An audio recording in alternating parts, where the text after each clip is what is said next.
brief presentation on investment property financing. Come in. Package. Thank you. And I put together some slides, and I'd like to, rather than read it, just sort of discuss it, and please feel free to contribute or interrupt at any time. So, key advantages of owning rental property.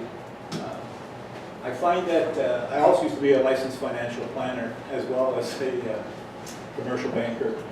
So, but I think diversification in any investment portfolio, whether it be stocks and bonds,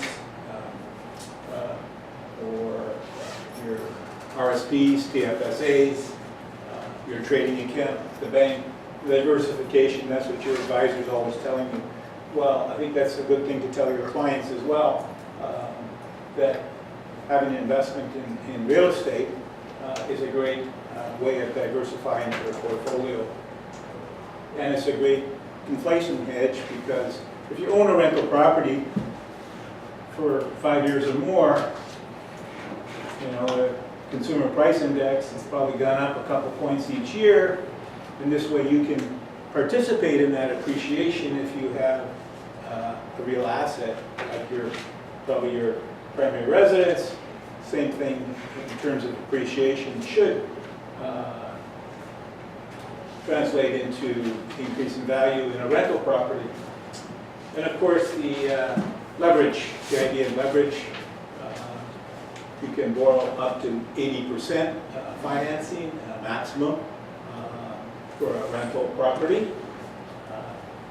There's tax advantages. You could pay less tax if you're generating significant employment/commission income.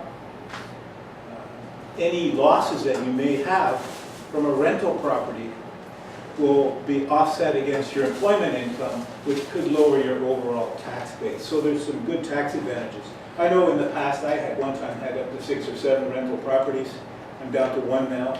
So I'm thinking of sort of estate planning and the future and trying to wind things up so my family is well taken care of. But at one time I was incurring losses on some of the rental properties each year. I didn't mind, because I was working for the bank in Nova Scotia, making a good salary, and those properties were going up in value. If you hold them long enough, you all know that. So there was some dips and valleys, but over the long term, they appreciated, and it made some handsome returns. And if there was a little bit of a rental deficit for the year from the summary of all those rentals, I didn't really care. And it lowered my tax base from my employment income. So there is some definite tax advantages. Regular, predictable monthly income. If you own stocks and bonds, dividends sometimes don't increase every quarter. Sometimes they're suspended if the company's not doing well. But if you have a rental property, hopefully you can increase the rents every year. I think the 1.8%, I think, in the province of Ontario. Unless, of course, you're moving yourself in or your family. Nudge, nudge, wink, wink. And you get a tenant in and you collect $500 a month more rent. But anyhow, it's a good counterbalance to other sources of investment income. And you can depend on this. You know you're going to get your rent $2,500 every month. So hopefully you've been diligent in identifying a good tenant. You can count on substantial regular returns. These are the items that you can deduct from your gross rental income. How many here own rental properties? Peter? Yeah. Well, these are the items that you can take. You have to report your gross rents. So if you're getting $2,500 a month times 12 months, so that'd be $30,000 a year that you'd have to declare as gross rental income. But you can deduct from that all these items: the mortgage interest, the property taxes, property insurance, maintenance and or condo fees, property management, and utilities if you included those in the rate. So So a lot of people, when I talk to them about interest rates on rental property, they have inquired about, well, I wouldn't mind going some kind of interest-only component because that's more interest that I can deduct from my income that mean I have less reportable income. How hard is it to get an interest-only mortgage for an investment property? Well, the best product that I have right now is with, I think we talked about the last time I was here, was with Merrick's, their, I think it's called their Flex Line, interest only. 65% of the mortgage can be interest only, Okay. right? 65%, the rest has to be on an amortization basis. Yeah. Of course, if you had something like one of the more sophisticated products, like Scotiabank's STEP program, if you wanted to pay a higher rate, you could convert part of the mortgage component into a line of credit, right? So with the STEP program that Scotiabank offers, if you had $600,000 mortgage authorized, you could put that into 3 tranches of $200,000 each and say, I want $200,000 on a 5-year term fixed, $200,000 on a 3-year term fixed, and I want $200,000 on a line of credit. And that line of credit portion could be interest only, but you're paying a higher rate, prime plus a half. Okay. So those are that's the idea of using deductibility to reduce your rental income to possibly offset employment income. This was a chart that I saw when I went to BMO Nesbitt Burns presentation when they wanted to talk to me about getting all my money to manage my RSPs. And I thought it was a great slide because this is what the CPP, the people that are taking our monthly contributions to CPP, this is how they invest money. And they're into infrastructure, they're into bridges, they're into airports, they're into real estate, 13%. That's other real assets. But the point is, the slide is, you're only 20, this is like hedge fund money, more or less, private corporations, public equities, this would be stocks and bonds, 40%, right? And that's their biggest risk, that's what they worry about most, is what's in the stock market. And so, I thought it was a good, powerful slide just to show clients how they should diversify their assets, their net worth, their investable assets. We even talked about a lot of people who are in the business, more sophisticated investors, of lending their own money out into private mortgages. Sort of the same idea here. Then there's also the risk involved with owning an investment property. Being a landlord can be a challenge. Especially, I remember my first rental, Bay 1001, brand new unit. It's my first experience in buying a property. I think it was around 1990, little condo, 640 square feet, no parking. And I was really anxious to arrange my mortgage with CIBC because I didn't want the Bank of Nova Scotia to know my business. And the first people that applied, I don't know how, I interviewed them, they seemed okay. I didn't do a credit check.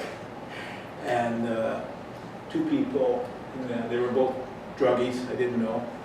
And property management started complaining to me about these people creating a lot of noise in the property, in the building, and one of the tenants actually passed out in the hallway on the transit of the door, and with a cigarette.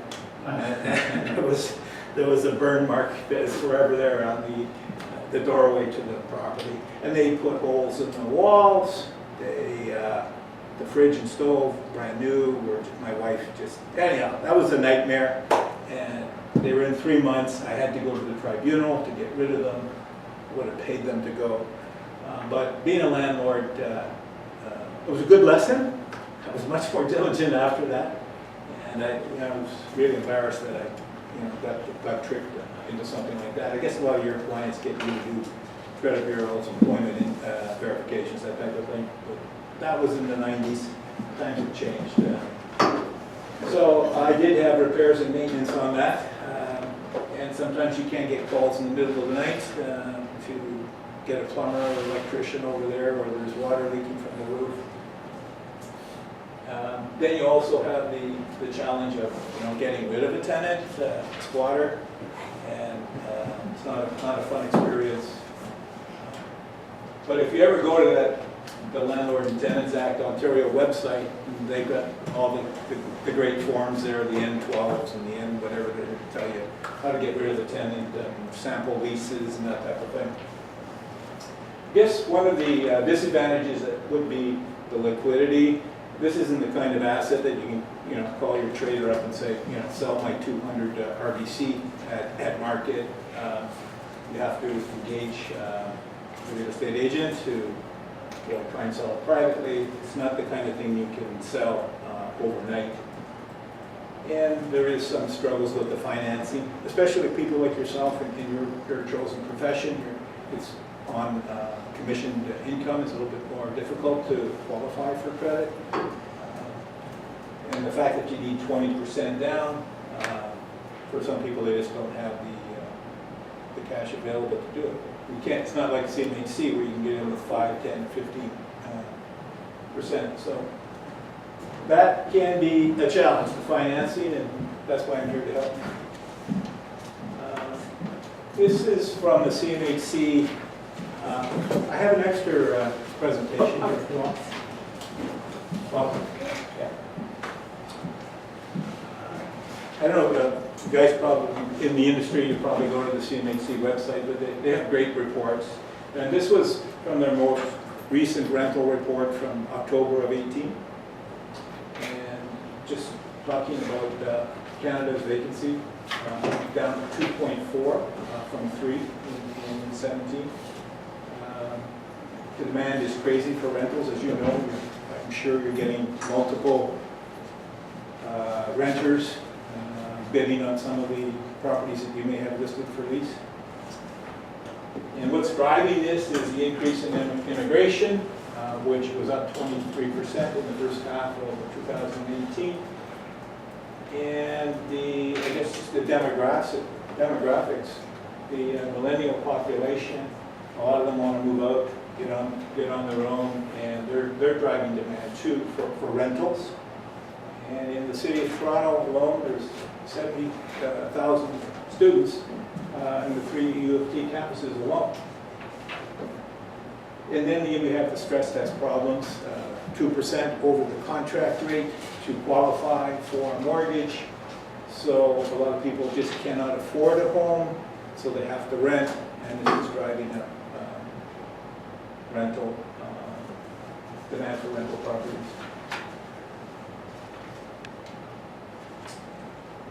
This is pretty current. It's probably gotten worse in terms of vacancy for, this is for Toronto, 1.2 overall vacancy rate. Bachelor apartments, 1.6%. 1 bedroom, 1.3. 2 bedroom, 1.1. 3 bedroom, 0.9. City average, 1.2. Does anybody have more current numbers than that? No. So, pretty, if you're an investor and have a rental property, pretty desirable situation. In my case, I was trying to be a nice guy. My last property that I finally liquidated today, 1001, and the rent was like $13.75 I was getting from the client a month, and it should have been like $2,200. So I just went to the tenant and said, I got to sell. It's just the economic return is not there, and he ended up buying it from me. So it worked out well. But sometimes, being a nice guy, you think you have a good tenant, so you don't increase the rent, it can come back to get you. So in terms of how this presentation may help you, or some of the ideas you may take away from it, was your database. If you don't have listings right now that you're working, or if you're not working with a slate of buyers, your database is golden. It's a great way to reconnect, the purpose to call, and asking them have they ever considered getting into the rental property market. And in some cases, they could have substantial equity in their primary residence that could be refinanced, or a HELOC taken out against the primary residence that they could use for a down payment to purchase a rental property. So someone like myself or another mortgage broker that you may deal with could arrange for that HELOC for them, and also at the same time arrange for a pre-approval for the purchase of a rental. Now I can deal with 50 different lenders, but about 80% of my volume is with TD Bank, and their rates for 25-year amortization and a 30-year amortization are the same. But some banks add a premium to go with 30 years. And right now it's tracking about 334, 5-year fixed. I usually get that locked down to about 324. But the commitment would come with 334, and then from my commissions, I can reduce that to 324. So if you had a client right now, yes, Peter? So when the bank looks at giving you the mortgage, if you have a line of credit for your down payment, Yes. they're gonna accept that? It's fine, you can borrow money for your down payment, yes. It's They going to get won't- factored into the total debt service Yeah. calculation, Yeah, because I'm sure that they'll, the payments from that. yeah, What, okay, what typically when the credit bureau from Equifax comes in right, and you look at it or I look at it and it shows somebody having a line of credit with TD Bank, RBC, and it shows 200,000 limit, balance 0, because it's a secured line of credit, the B20 rule guidelines assumes that the customer, they may draw that line of credit tomorrow. Right now it's 0, right? So if the client had their own money in their bank account that they wanted to use for a down payment for that 20%, right? When the bank looks at the credit bureau and the debt flow each month, they're going to assume that that customer's used the 200,000. okay. Even though they haven't, they will amortize that over 25 years at the Bank of Canada benchmark rate and assume that as a monthly debt that's included in the cash flow. Yes? For the down payment percentage, for if it's a mixed residential commercial property versus fully commercial versus residential, what are the differences there? You're getting into, it would have to be at least 60% residential. 60% down Yeah. payment? No, not down payment, the zoning. Okay. Yeah, so if you have a mixed-use property, a commercial residential, you cannot send it to any of the typical lenders So 30%? unless you've got at least 60% of the property being used for residential purposes, right? So some storefronts are 40% down, and Yeah. there's 3 apartments upstairs, that's okay. You can still get in with 20% down. Oh, But if it was reversed, if it was 60% commercial and only 40% residential, then we're sort of more or less looking at alternative lending, street capital, home trust, EQ Because bank. it's usually like 30% or down for a fully commercial? Fully commercial is usually 35. 35, yeah.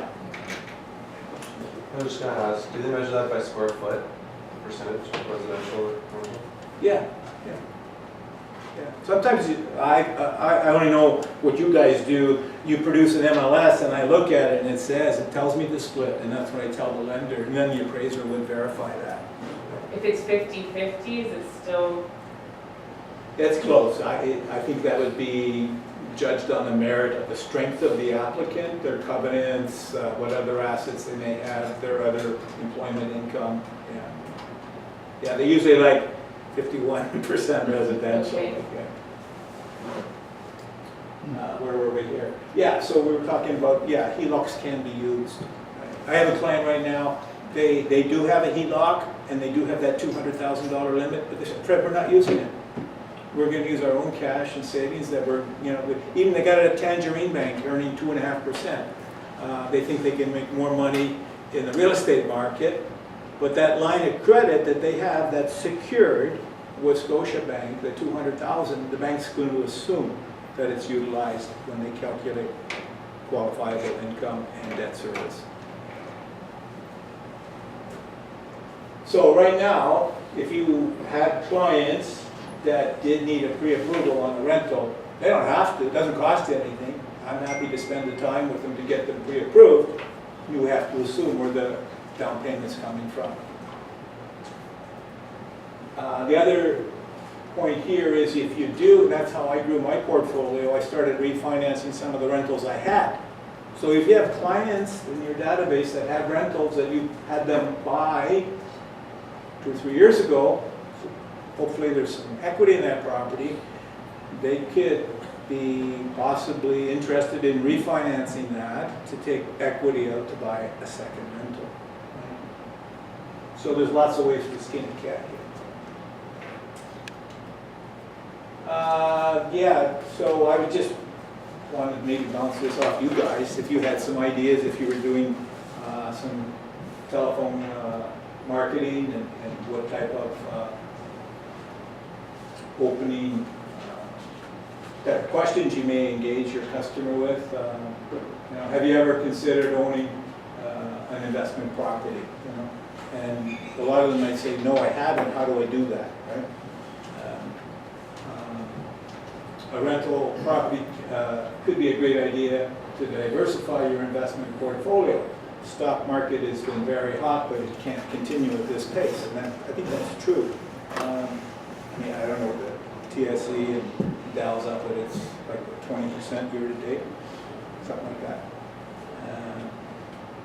Some people may want to take money off the table and diversify.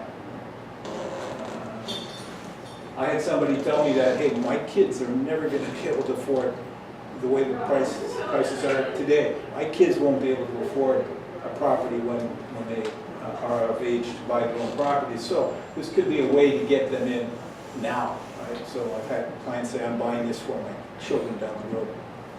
Matter of fact, the one I have left is for my daughter. Yes, dear. How do you justify your argument here with somebody who invests in a REIT, which will give you 4 to 6% return without the headaches of midnight calls? I think there's potential for greater return here. Myself. Yeah, the capital gain for sure. Yes. I think you have greater control. I think you have greater control too. Yeah. Because you're picking your tenant, Yeah. right? You're collecting the rent check every month. I don't know. REITs are typically don't. You're saying I'm not a REIT holder right now, but you're getting that kind of return. It's not a bad return, I guess. Yeah. It's something to consider when you're talking about these kind of arguments. Just that the landlord-tenant relationship has gotten so adversarial that somebody who has a job and so on and so forth. Then you hire a property manager. Yeah. Which again is another write-off for you. Yeah, We're talking fair about enough. tax Yeah. deductibility. Yeah. I just want to say that I like what you've done there, and for most agents, they need the financial detail sheet that goes behind that. The financial detail sheet that helps through the process. In other words, you're the agent, I'm the client, Right. and you're talking to me about this stuff, Yeah. and I'm going, well, show me how does that math look? Yeah. In other words, the property's going to cost me $900,000 to buy. Yeah. I can get 3 tenants in there, yeah, and I'm going to get this return, and I then the earlier package on write-offs, and the net of it all is, oh, now I understand it properly. Right. You'd have to do a worksheet of some sort. That's the area that we haven't strongly put together effectively enough. Yeah. And but I see that, and from a realtor's perspective, this whole thing right now, especially with the demand for rental properties here, it's astronomical. Yeah. I'm seeing it every day. Like, people can't get rental properties, and the prices are going up. The rates are going up for rental properties, and an expression on every buyer seller that you're working with should be, let's talk about another opportunity for you, everybody you're dealing with. Shouldn't just be, like, Rich, in that deal you did last night or the night before, the discussion should be to the next level with that client about, let's look at investing your money somewhere else and getting rental income from it. Yeah. It covers itself in a heartbeat. It's statistically appreciating at this level. That whole discussion needs to be. Well, for those of you that you do your income tax or your own income tax, or if you've seen your income tax return, or want to call up Form T776E, right? It's the statement of rental income. And if you wanted to pull that up, it would show you how the calculation, you could fill in the blanks, because you know what it's going to ask. What is the gross rent for the potential property? You know that. That's your business. That's your expertise. It's going to ask you, what are the taxes? The insurance you plug in, $400 for a year. You know the taxes because you put the taxes in. Advertising, promotion, some travel expenses. You're going to be able to figure, you know what you can rent it for. Then you're going to go to a calculator, amortization calculator, and figure out what P&I would be, right? That's easy. You plug in 30 years. You always do 30 years, I suggest, for a rental. But figure out they're 20% down. You should be able to do a rough analysis to figure, hey, I've done some calculations here, you know, based on being able to rent this property out for $3,000 a month with a mortgage arranged with such and such bank at this rate, payments of this amount, you're going to be upside down $200 a month. Can you service $200 a month extra, or you're going to have a $200 a month surplus?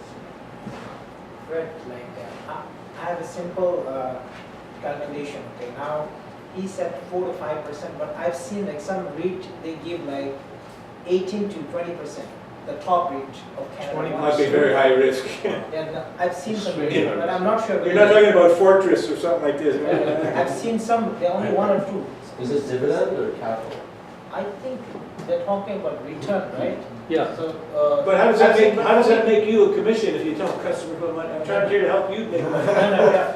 My point is not that. He said 5 to 6%, which is reasonable. It seems Yeah, a little low yeah. to me for a REIT, but Yeah, but some REIT I've seen, like only the top 1 or 2 are saying they're giving it like 18 or 20, which may be or may not be correct. But my question is like, now say like there's $1 million property, yeah, and you have a down payment of like 200,000. yes, That is like 20%. yes, And the $1 million property is like a triplex or fourplex, which has like 4,000. You're getting some income like 4,000. Imagine like Yeah. rental. So that means you put 20,000 and 4,000 is your rental income. yeah, So annual that goes to like somewhere close to like 50,000. So that means your 200,000 is giving you like 50,000 income, which goes to your mortgage because the property is worth $1 million. But in other sense, indirectly that is your income, right? So your $200,000 is earning you 50,000. That is your 25% return on your investment. And second appreciation, like property always appreciate every year. So that is like true appreciation. So I think that's the elephant in the room, the not possible appreciation. in all the property, but some property, if you are able to find something good cash flow, Yeah. I think the return can be about 100%, but not every property. I think, is that, does that calculation make sense, or is it the way? I'm not sure. I mean, I don't know if I would start to engage my client about, should you put your money in REIT or buy a rental property through me? I mean, I wouldn't even get it. I know, maybe for yourself, you want to conduct that analysis for your own investment, but I'm not qualified. But I'm just asking this question, whether this calculation is correct or not. $1 million, 20% is like 200,000. Yeah. You have an income of 400,000, no 4,000 every month. Yeah. So annual it is like 48,000. If you look at it that way, it's in crude calculations. It's Yeah, you're right. Yes, We're not comparing it against a REIT here. We're just Yeah. comparing the value, the Yeah, cash value, future value of cash. And you're going to get, statistically, when you look at a marketplace like GTA with the population increase, employment solid as it is, continuing growth, if things continue to happen, we're going to have some blips, of course, along the way, the value of properties continues to go up. if you can get in at a reasonable rate, and get it covered as close to covering it as best you can, even if it's just a little bit underwater, with time, it's gonna cover itself off. Many, many experiences out there. There are many people with 2 or 3 houses right now are doing so well on the purchase. We purchased them within the last 10 years. And they're all rented out and they're all making lots of money. And the valuation on the properties are all very high. It's how you position the finances. Another opening with your clients, you know, why not unlock some of that equity that you have in your home and put it to use to buy another property? We'll just get a further explanation on, so if someone doesn't have the cash to put down as a down payment, but has the equity in their home, so they're gonna That's what I'm talking about, unlocking, yeah. As you're speaking of, so you're refinancing your home to take out equity to put as a down payment and an investment vehicle. How would that mortgage rate look? Is it higher than average then, if like if you're To refinance their existing property? Yeah, like, I guess it would depend there on increase what current mortgage they had in place. Yes. Right? Let's say they're dealing with RBC and they've got a great rate, 2.5%. Yeah. They probably don't want to break that, so Yeah. they would probably get a HELOC, Yes, you know, Yeah. which could be arranged at another institution other than RBC, Yeah. right? yeah, Or they may decide that they want to refinance their first mortgage altogether, get rid of the existing mortgage and Yeah. take a whole new mortgage out. yeah. So that, the new mortgage would just be subtracting that. With some of the mortgages that I can arrange, like through MCAP, they have a line of a core amount plus a line of credit attached to it, so they don't draw down everything at one time. Yes, MCAP's got a great, it's called Fusion. It's similar to the Scotiabank STEP program. Yeah. So they can arrange for $600,000 refinance on $1 million property. Mhm. Maybe they actually need 400 to pay out their existing lender. Yes. But they've got 200 there to draw on in the Yeah. future on the Yeah, they HELOC. made you do a study on the equity law. And said that the equity that the owner Yeah. has in a situation like that. Yes. We're assuming they have the equity, but if I'm speaking to them about that, what increased costs would there necessarily be for them to do that? Well, there could be a break fee if they did A it break full fee or- refinance, they might yeah. have a 3-month penalty, Yeah, right? possibly No- higher no- financing on New that. legals, yeah. Yeah, There's one piece of paper on the side I put it in there, only because it's I'm not here to promote TD Bank, but there is sort of simple, regular promos right now. TD has right now, any new mortgage, whether it be owner occupied or a rental, it's gradated, but if it was $500,000 mortgage, they give you $600 cash back on closing at a good mortgage rate. And though if you were refinancing from another institution, they will cover $825 for registration through FCT, First Canadian Titles. So you could get a possibility between those two offerings from TD right now, about $1,500 that might defray some of the costs of switching. But they can keep their first mortgage in place wherever they are and do a separate HELOC. yeah, And the costs involved would be an appraisal and a mortgage yeah, registration. I would say, I don't know, $1,500 maybe. okay, Again, deductible, it's a write-off, Yes, right? So, yeah, yeah. So what if you incur this? You Yeah. can write it off. yeah, yeah. The other thing I'm seeing now, I go to a lot of open houses. That's how I generate my business. I go to a lot of the agents I work with. I go to their open houses. I'm there from 2 to 4 on Saturdays and Sundays. So I see a lot of buyers, potential buyers coming through, and a lot of people say, is there a side entrance? Is there a kitchen in the basement? And you know, that's golden if you have a property like that, you know. So if you're searching for a property for a client, try and get that. Now, you do get into issues whether it's a legal apartment or if it's not a legal apartment. If it's not legal apartment, but doesn't have the fire metal door and the fire retardant ceilings and the ingress, egress for the fire escapes, all that stuff. If it's not legal, then the bank won't consider the income from the basement as qualifiable income. Having said that, if you have a client that has good outside income, their employment income, and the basement is rentable, that's a bonus for them, right? They can still rent it, they'll still declare the income, but the bank won't consider it. The bank won't consider it as eligible income to qualify for the mortgage. Now, there is some lenders that will take that income, the B lenders. As long as it's a self-contained unit with a kitchen in the basement, it's self-contained, separate entrance. Most of the B lenders will look at that income as qualifiable income. Downside is they pay a 1% lender fee with most of the B lenders, and the rate will be higher. Okay. Now we're getting into the types of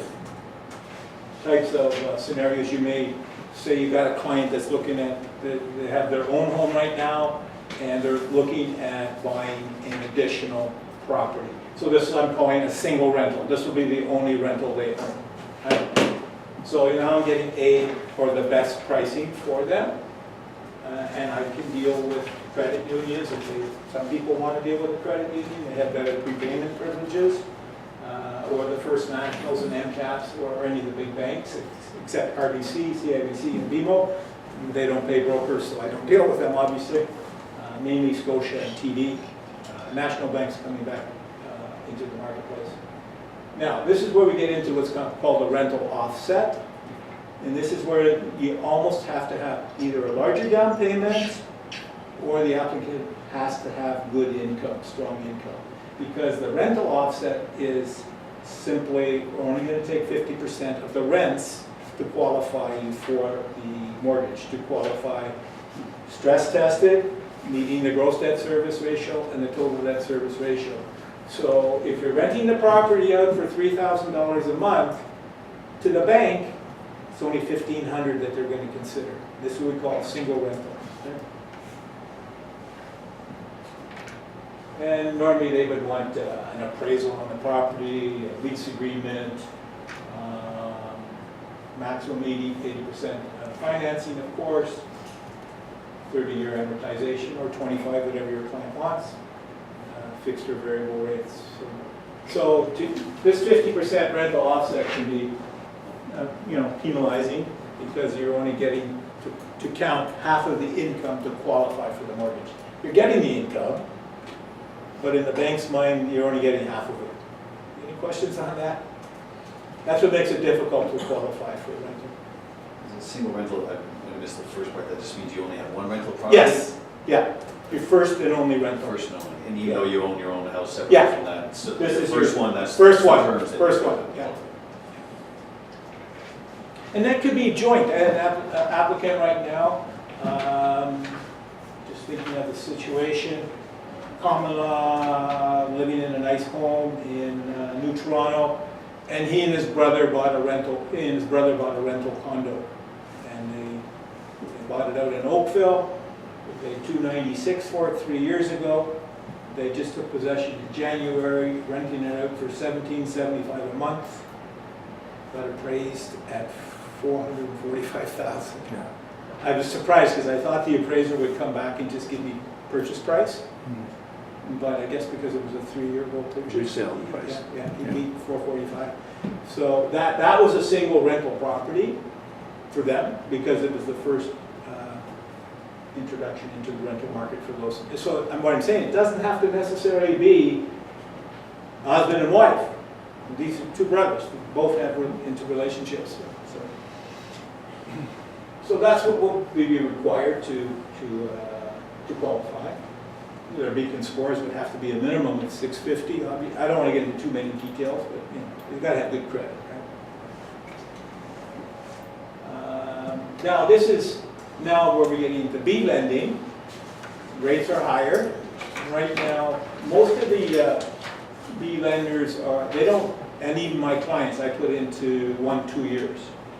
But the 3 years the max term, because maybe we can flip them out into an A bank, as the property goes up in value, their income goes up in value, the rents go up in value. So the disadvantage there is they charge a lender fee of 1% of the amount of the mortgage, again, tax deductible. But they've got a higher offset, see? Well, the tax deductible, that's 1%. Yeah, sure. Any cost you have in putting the mortgage together, your lawyer fee, land transfer tax, all that stuff, appraisal fees, broker fees. So they will allow 80% instead of 50% offset. The bank only took 50%, These guys will take 80 to 100, depending on the lender. And gross debt and total debt, I'm now seeing up to maybe 56, 57% on total debt now. Because if you got a good covenant, you know, B lending, that's why we have B lenders, right? There's Yeah. always something that just doesn't fit. Again, this is single property. Now, you can have a situation for a first-time home buyer perhaps, or just maybe somebody buying their second home, they're selling their home, to get owner-occupied rental.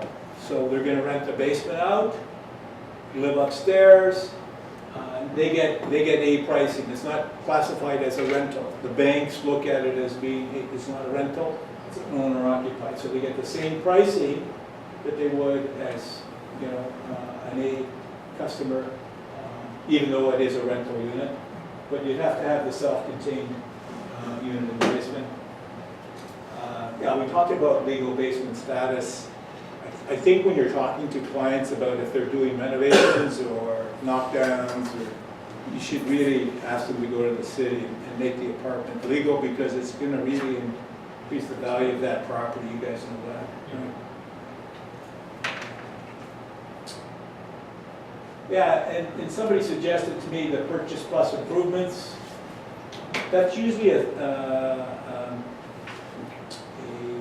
an option under the CMHC model or an insured mortgage, where you can borrow an additional $40,000 to renovate the home, to update the kitchen or new flooring, new roof, where the bank will approve you for that extra $40,000, and you get a licensed contractor to go through and give an estimate of the costs, and then after the work's completed, CMHC sends an inspector out and invents the other $40,000, right? So it saves you from having to refinance the house. You're getting approved for, say, that's $300. Your approval's $340. You're only getting $300 on closing, the other $40 after the work is done, right? So you could think of a purchase plus improvements type mortgage and to develop a basement.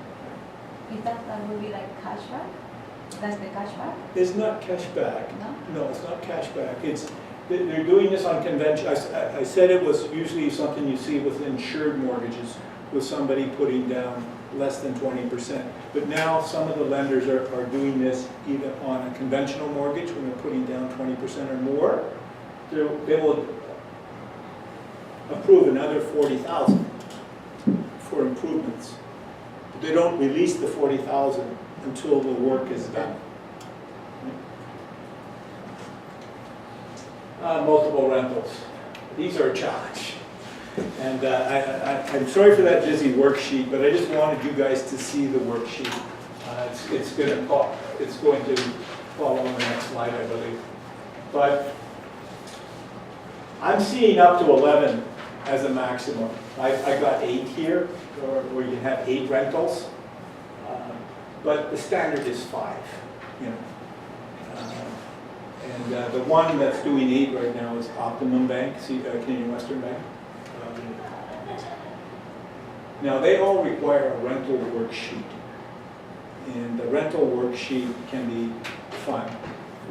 But instead of having an offset of 50% or allowing 80%, the rental worksheet, you put in the gross rent, but then the banks in their worksheet deduct 5% for vacancy, so much for maintenance. It's all in that standard worksheet I showed you there.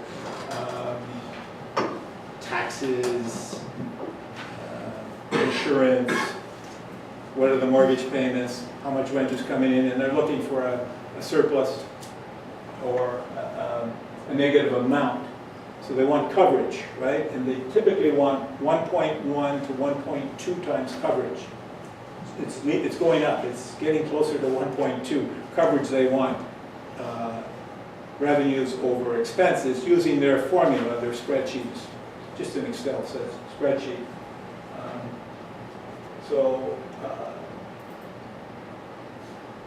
The nice thing about when you're using the rental worksheet, when you put in the mortgage payments for, say, the existing rentals, you can put in the mortgage payments as for the contract they have with their current bank. But say it's the subject property, the property you want to refinance or the property you want to purchase. That's in the first column on that spreadsheet. That one has to be stress tested. So that's the challenge of the, I just maybe move forward to the, yeah. This property number one is called the subject property. That's the property being refinanced or purchased.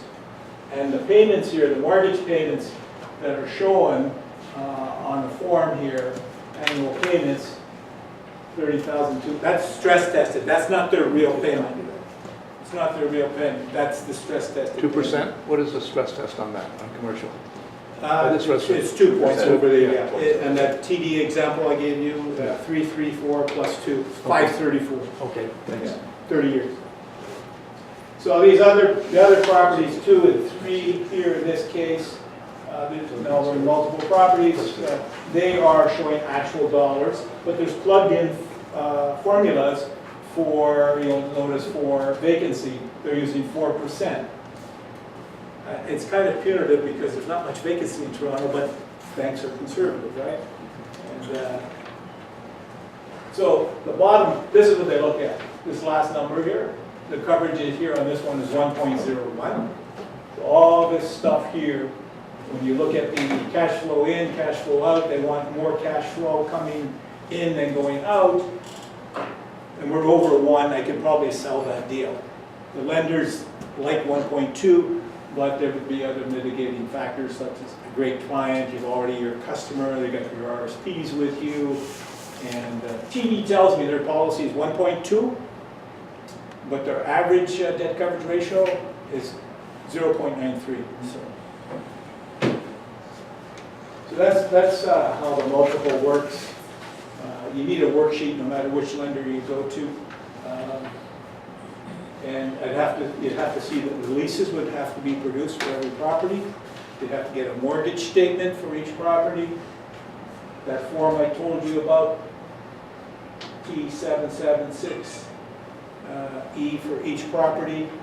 And they'd want the first 4 pages of your, not your whole tax return, but the jacket, the pages 1 to 4 of your tax return, T1 general, and the rentals.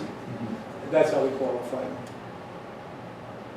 When you get into multiples, it's more difficult, but baby steps, right? Let's go for the singles. Yeah, we talked a little bit about this strategy, how you could encourage your customers to get pre-approved for a HELOC.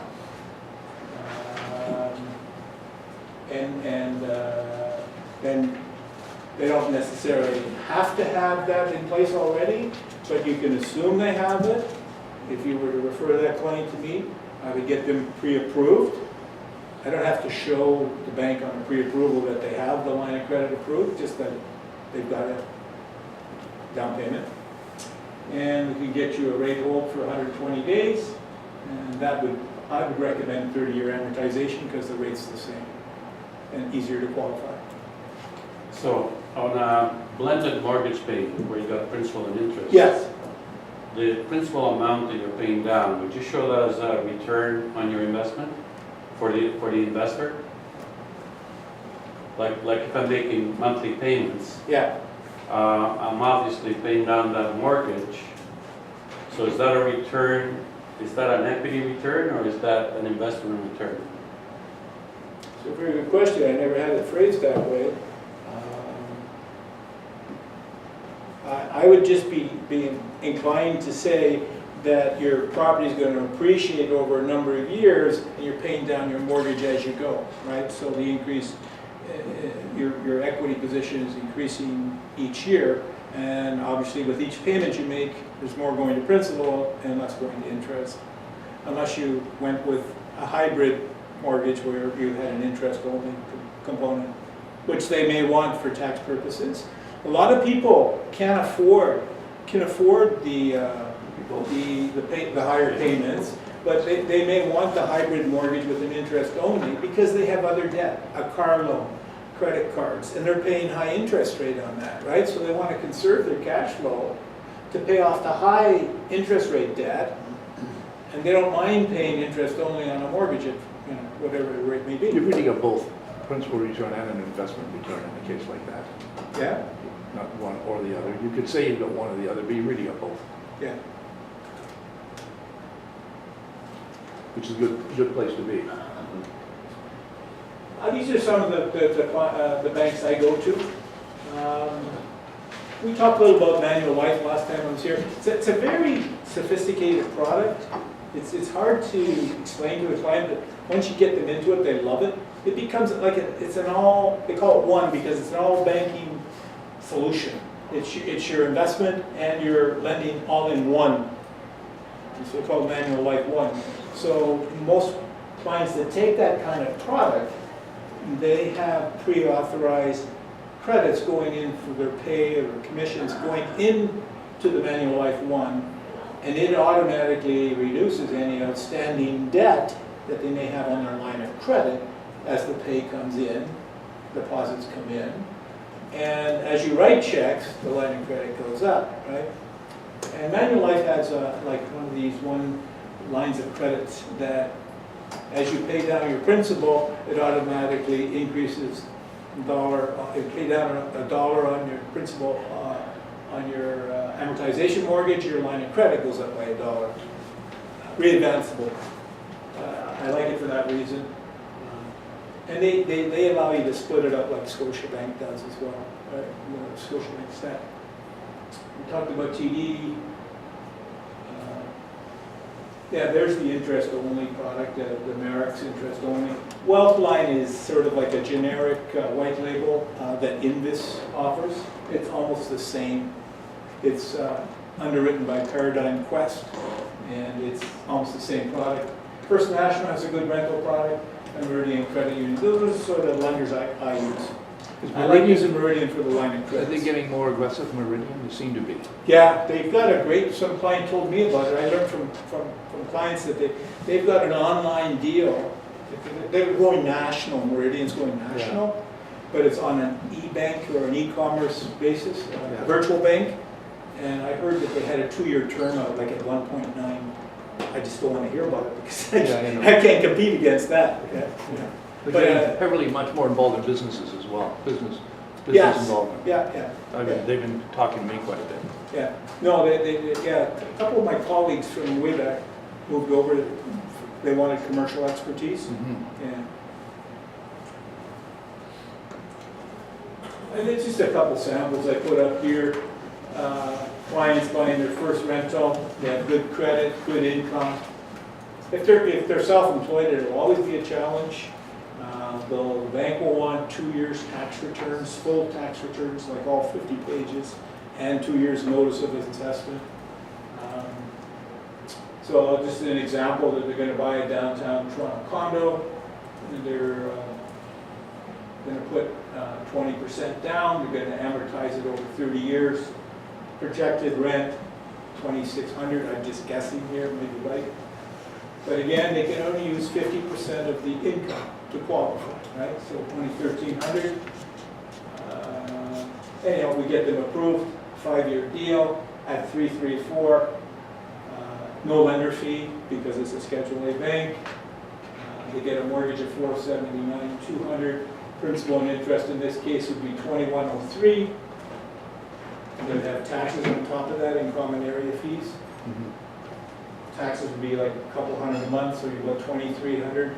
Condo would be $500 a month easy, $28. You're going to be upside down a couple $100 a month on this. But you're selling equity, growth, appreciation, long-term hold.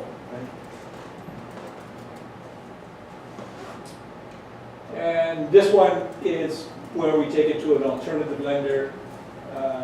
These people already are in the rental. Maybe they're buying the second or third rental. Looking at a property in Brampton.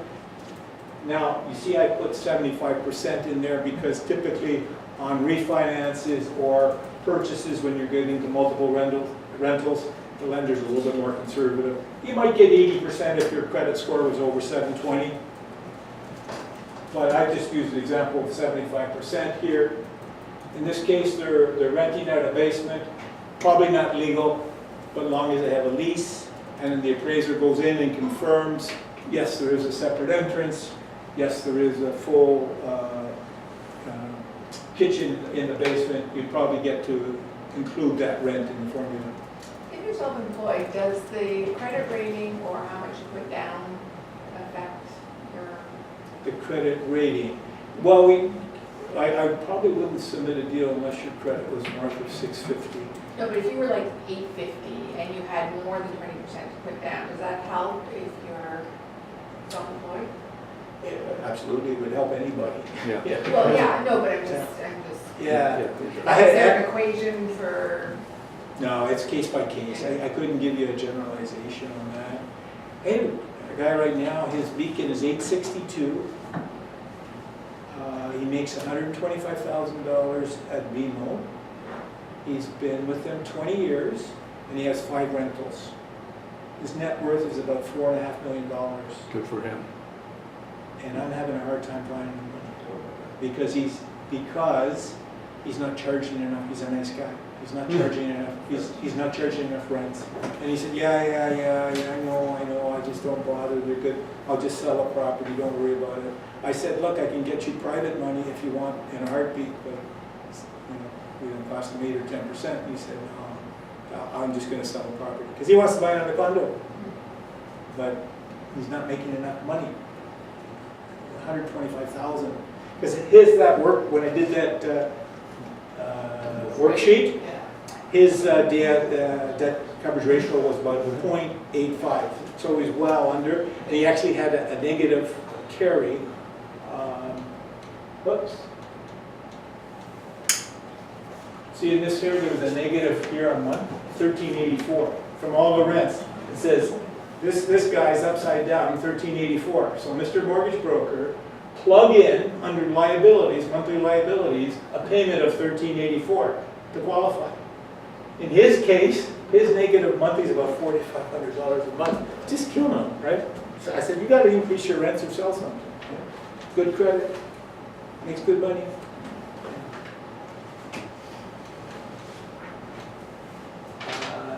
In this case here, what I'm saying is a way to use basement apartment rental, but you're going to have to go to a B bank. So in this case, I purposely said we just did a 2-year term. That's a real rate, 4.99. Lender fee, 1%. Again, in 2 years, we hopefully get them over to TD or Scotia. Or it could renew. That's all I probably went over time. Sorry about that. Any questions? This is more of a personal question. Say, for instance, you're looking to invest in something and you've got $400,000 from the equity in your home to invest in a rental property, and it's very difficult to find anything in Toronto. Yeah, go to Burlington, go to St. Catharines, go to Niagara. Exactly. So my question is, do you go to St. Catharines and buy a property, or what if you took the property you have, renovated it, like added a third floor, renovated the basement, turned it into a legal rental? Do it illegal, yeah. Is that the smarter move, would you think? I guess it would depend on the location. So the location's good, but in terms of getting financing. You get the financing in either case, but you gotta do the math. Yeah. In other words, what's the cost of the change to your house? And what are you gonna be able to rent it out for? But if you wanted to renovate your house anyway. Well, which you can it's all only- good, that's really, great exercise to go through. Yeah. And then you figure out what I can rent the top floor out or the basement, whatever, what two tenants in there, Yeah. what you get from that. And the angst you get from that and living in the same place, you gotta factor that thinking in. And you know you can borrow money against that and rent it out. And versus just standalone rentals somewhere down there in St. Catharines or whatever it might be. Yeah. You gotta, it's a lot of action. So there's. I know somebody did that in Windsor, because it was very affordable, right?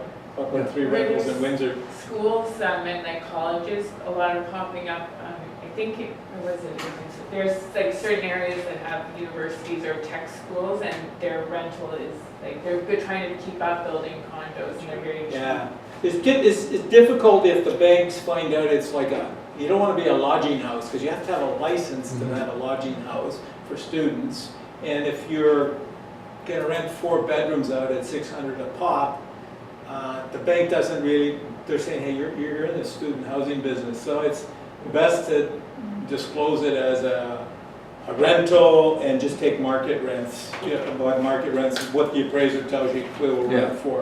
But if you tried to say, no, I got 4 students and here's the leases and their parents guaranteed the leases, the banks are saying, we're not in the student housing business. Yeah, but if you were saying Guelph downtown, Guelph? if you Yeah. found a house downtown Guelph is asking $600,000, Yeah, and you're gonna put in 4 students, and you're Yeah. gonna put in 400,000 of your own money, yeah. the bank's gonna look at the other 200,000, no Oh, problem. no problem. And that's going on, Yeah, and they're keeping it for 3 or 4 years, as your kids, one of the 4 kids, free rent. are going to And school. then you grab, I know Taking a care couple of of your people property. have done this, they grabbed $100,000 at the end of a university term, paid for the education. Yeah. Right. So there's things like that you can Yeah. look at. Yeah, my wife's got a cousin, he's got 2 in Guelph. But he had a long-term relation with BMO, so he's kind of nudge, wink, wink when he talks to the mortgage advisor there and says, yeah, I'm buying another rental in Guelph.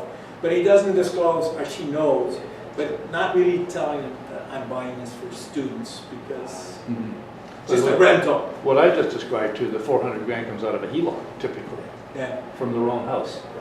So the rent they're getting is paying down the HELOC loan. Yeah. That's how it kind of flies. Yeah, another idea I never talked about, but it was through personal experience, is I bought a couple recreational units that were rentals. Yeah. And I got to spend like a month there every summer. It was the Grandview Resort near Givers. Yeah. And I know it. I did really well, really well. They're both gone now. So you used it, plus you rented it. I rented it, yeah, Delta Hotel And you Management. wrote off everything. Wrote off everything, and one I paid $82,000 for. I didn't even put a down payment. I took over the guy's mortgage because it was an '89, and I sold it for $160. And I used it. Friends went out there, but it was rented the rest of the time. Carried everything. It was nice. I had It's like free vacation. Yeah, so those are good properties too to look at, and you could tell your customers about a nice vacation home for their family, right? And you're getting some return, investment return. Or you could use this to buy a cottage for some money Yeah. or something. Yeah. Same strategy. You can buy a cottage and then use it for a multi-purpose. Yeah. That's a little complicated, but you can do that. Am I right? Yeah, Yeah. well, that's great. Thank you very much. Well, thank you. Right, just give us your phone number. It's my card. Yeah. I don't have to. Yeah, Fred, email that to me, Yeah, and then I'll give it to you.